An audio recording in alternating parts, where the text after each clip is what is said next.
All right, guys. Appreciate everybody being out here today. Very excited. Our first real Wednesday practice. We had a bonus day Monday, had some great work, and we've been working on Tampa for a few days now. What a challenge I believe this team is going to be for us. Very excited to get a chance to open up again at US Bank Stadium.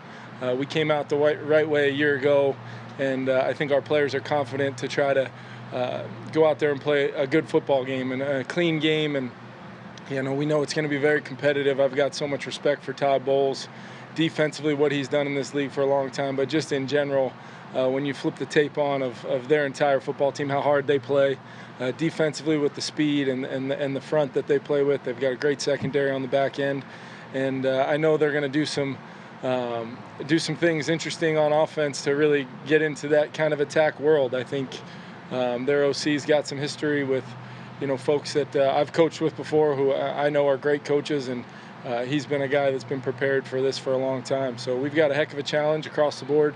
Really looking forward to US Bank being as loud as ever to get this thing going. I know, the expectation is we're working through our defensive nonverbal communication, and that's just fine by me. That we'll be expecting that place to be rocking on Sunday. So looking forward to that. And then just lastly, with it being a very special day, honoring legendary coach Bud Grant. We've talked a lot about just how special he was personally to me, but Sunday's not about me in any way, shape, or form. It's about Bud and the legend that he was for this organization and really in the Twin Cities.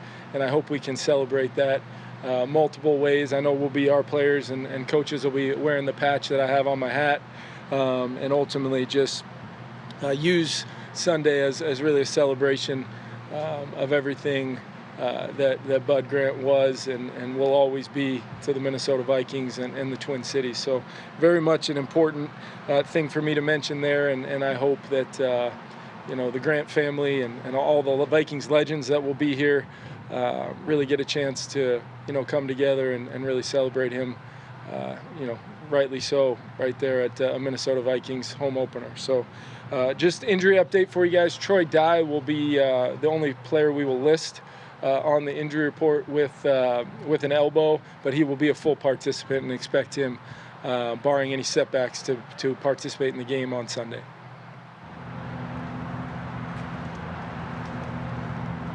With that, I'll turn it over to questions. How excited are you to see this defense, which, we saw a lot of in practice, but clearly preseason, but just as far as the complexities and what this defense is going to bring now in your first real game with Brian as DC? Yeah, game planning, Judd, and putting together a full plan and ultimately getting to see it come to life with different looks and some of the things that, we've kind of put together to build around our personnel on defense and allow guys to go out there and play fast and hopefully fly around and make a lot of plays. So as I told our team today, talking about what I think it's going to take to win the game, really that's our whole team is we want to come out with a bunch of energy, play fast, and fly around in all phases of our team. And it's always about scheme and technique and fundamentals, but I think the effort and the urgency, how we come out of the tunnel on Sunday is as important as anything, because it's going to be a heck of a challenge against Tampa. Is this thing unveiled completely in week one, or can you sort of slow roll because there's going to be a lot that opponents don't know, not to put it all on film against Tampa Bay? Yeah, I think the beauty of it is, there's so much marriage to it that, with everything that we'll do, there more than likely will be a counterpunch or a marrying look to it, where we can do some different things. That's the beauty of kind of the package that's been installed, whether it's personnel-based, whether it's pressures, coverages, situational calls. We can really, you only get so many snaps this Sunday, and we're going to game plan based upon what we think gives our guys the best chance to have success. So, as the season goes on, I'm sure there will be game plans and challenges that present themselves that we have to adapt and kind of mold. But that's the beauty of kind of what we've built. And what I'm excited to kind of see play out here in the early part of the season is just what that looks like on a game in and game out basis and how Flo wants to deploy our personnel. With so much different first game. You know, last year your first time head coach, a lot of nerves, I'm sure, or butterflies in a good way. When does it sink in for you as a coach now that it's, you know, that's out of the way, like it's game on? Some of the players say it's first contact. What is it for you? Well, I hope for me it's not first contact, but I would say I'm sure just going into the weekend and as we finish our preparation, I'm kind of a creature of habit, and a little nerves are a good thing. But my confidence level in our team is pretty darn high right now, and it's time for us to just go play. And there will be adversity. There will be moments in the game where we've got to find a way to recapture or, you know, try to initially capture momentum. And what phase of our team is out on the field when we need to do that, you know, is really up to how the game flow goes. And when you're playing a team that causes the challenges in all three phases that this team does, you know, you want to get off to a great start, but you also have to prepare yourself that it's going to be 4 quarters. And, you know, we expect it to be very competitive, and we got to be able to, you know, handle some unscouted looks. We got to be able, you know, be ready to handle some new things that we may not have been able to really truly prepare for. And that's where you stick to your rules, your techniques, your fundamentals, and then your urgency to just play fast. And right, wrong, or indifferent, go play fast, you know, all 11 flying around, and good things will happen. Or is it like dog years? Do you feel like it's been more than 1 year? Yeah, sometimes it does. It depends what day you catch me on. But I feel no matter what, each and every year, hopefully as long as I get to do this job, I feel very fortunate to be in this position. But I hope each and every year I feel the same way going into the opener, just the excitement. You know, there's always going to be a little angst and with a little bit of the unknown, but we got to confirm a lot of things we think about this team, you know, not only Sunday but throughout the whole season. A lot of talk about how the defense has changed this year. How much of the offense is there a percentage of the offense that maybe will be new this year, that wrinkles we haven't seen? I'll probably leave the percentage, you know, to the imagination, but we're going to do some just based upon the growth and the evolution of what we've been able to do, not only last year, but with either our new personnel or the growth of certain players on our offensive unit, and just how it all works together. That should really be a game in and game out approach, you know, all staying true to what I believe our football philosophy is, and how we want to apply that each and every Sunday. Might look different. It might, you know, run, pass, you know, how we try to do that will be based upon what we think gives us the best chance to move the football and score points, because ultimately that's what I'm excited to see. Our team be efficient, move the football, be smart, and aggressive in situations where we can try to move the ball down the field for explosives. But at the same time, you know, this defense is one where you got to be aware of the problems that they can cause, because if you don't go about you know, your business snap in and snap out, it can be something that you're playing behind the chains way more than you'd like. I know the situation Kirk will be in with you guys after the season. I'm just curious, as you, with his contract and all that, I'm just curious, as well as you know him, where do you think his head is at with that, and what advice have you given him? You know, him and I have talked, you know, dating back to much earlier than just the first game week, of just what, you know, a lot of times it's just asking the questions, where his head's at, how he's feeling. Most of the time it veers towards scheme, Kevin, and kind of how we want to play, and what's being asked of him, and how he can do his job at a really high level. But I think it would be naive of me not to at least, you know, be there for him in a way where he knows that I fully support him, not only as our captain and our starting quarterback, but you know, he knows my feelings towards him, and those feelings were the same, you know, last year before we ever played, just knowing my history with him. And all he's done, you know, since day one is really just enhance, you know, who I believe Kirk Cousins is as a quarterback and a leader, and just a man amongst our locker room. Kevin, you talked at the beginning of training camp about run efficiency and the importance of being physical. Just where do you feel like you guys are?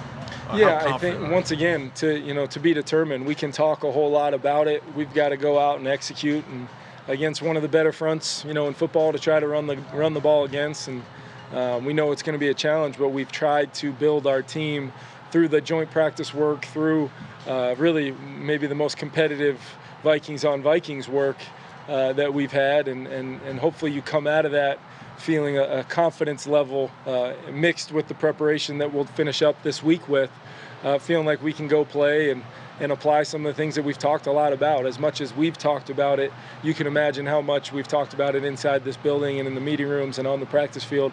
So I want to see it come to life. And like I said, it's going to be a challenge. There's going to be some tough downs on Sunday, and it's about the overall picture of what our offensive performance looks like and how we can survive some of the ebbs and flows of a game and ultimately find ways to score points. Last two questions. Where is your confidence level in that interior offensive line? Yeah, I think all three of those guys, not only Garrett, Ed and Ezra, but the type of camp and how we feel about Blake truly being a guy that, if called upon, can go in there and perform. I think there's been improvement across the board. I think there's more understanding of the nuances of technique, fundamentals, how we can help as coaches with scheme, some of the things we're doing from a